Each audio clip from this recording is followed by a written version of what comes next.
बार बार हमल ज़ाया होने की वजह, सबसे पहले हमल ज़ाया होने की वजह ये होती है कि हार्मोन्स ठीक नहीं है।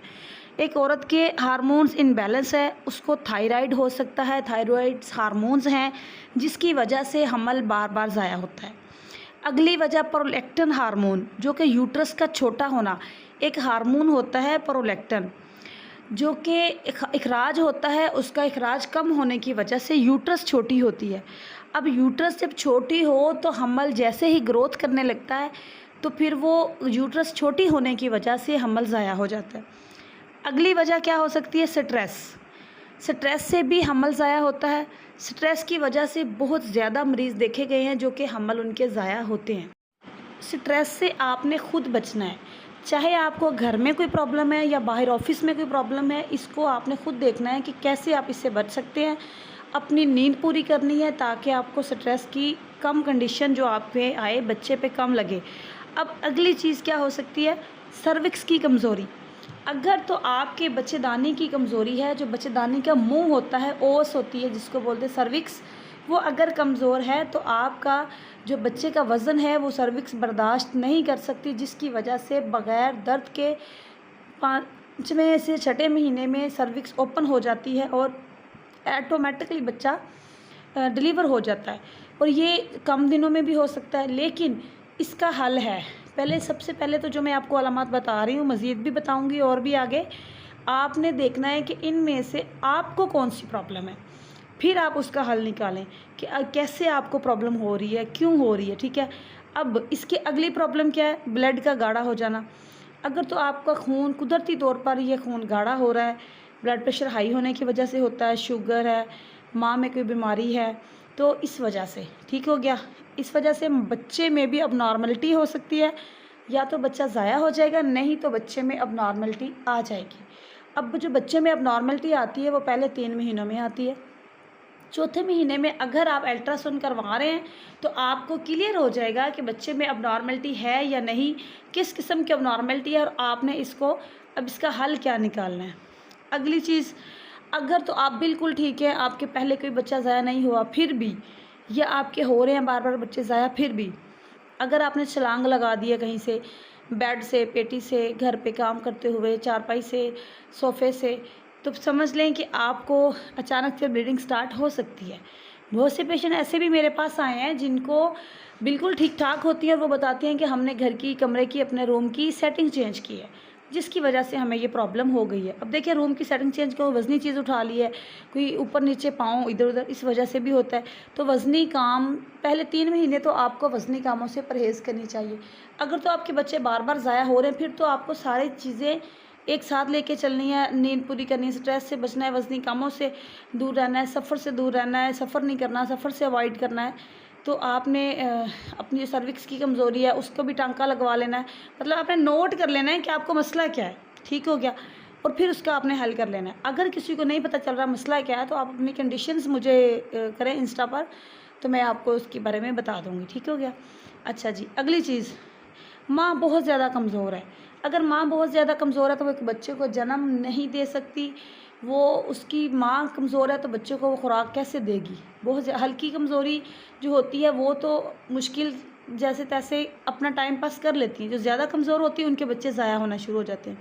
जिनको अनीमिया हो, पानी की कमी हो।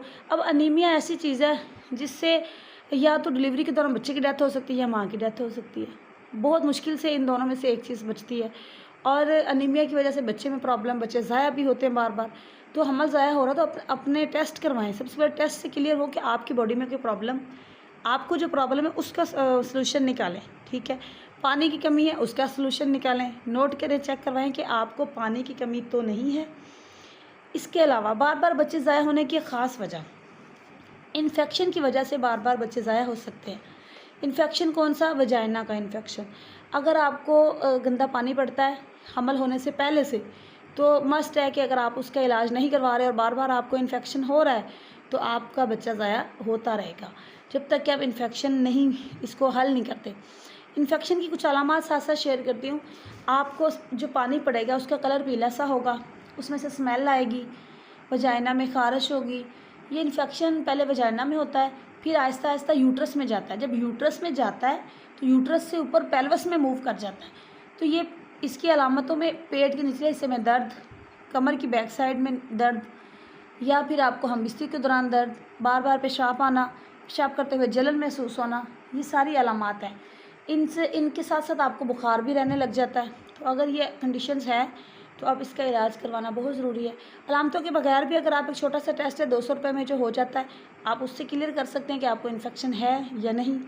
ये ख़ास चीज़ से आपको पता लग जाएगा। अगली चीज़, टॉर्च इन्फेक्शन या रूबीला, ये इन्फेक्शंस होते हैं तकरीबन 14 हफ्तों में।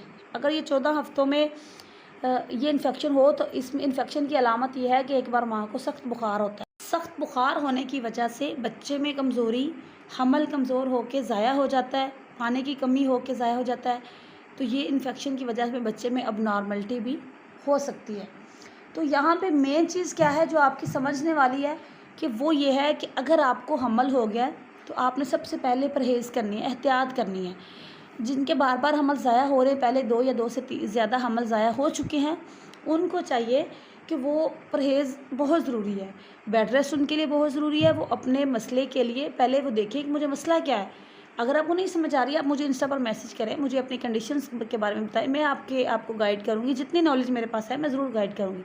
लेकिन मसला जब आपको पता चल रहा है कि मुझे ये काम करने से इन्फेक्शन हो रहा है, या मुझे ये काम करने से ब्लीडिंग हो रही है, या मुझे ये काम करने से मेरा बच्चा ज़ाया होने के ख़तरे बढ़ रहे हैं, तो आपको उस चीज़ को बिल्कुल छोड़ना चाहिए।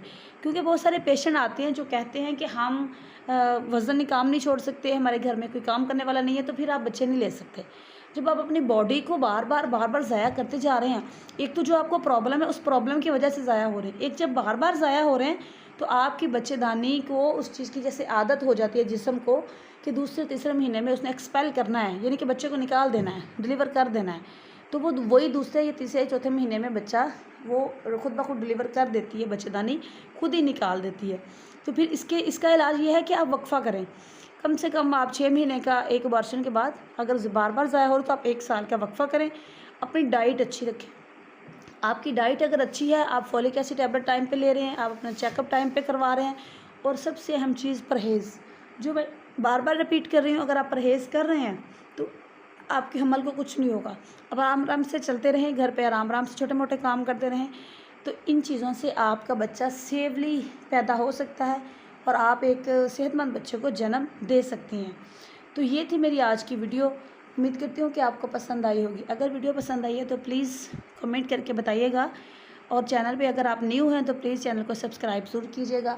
मिलेंगे किसी नेक्स्ट वीडियो में नेक्स्ट टॉपिक के साथ। तब तक के लिए अल्लाह हाफिज़। अपना ख्याल रखिएगा।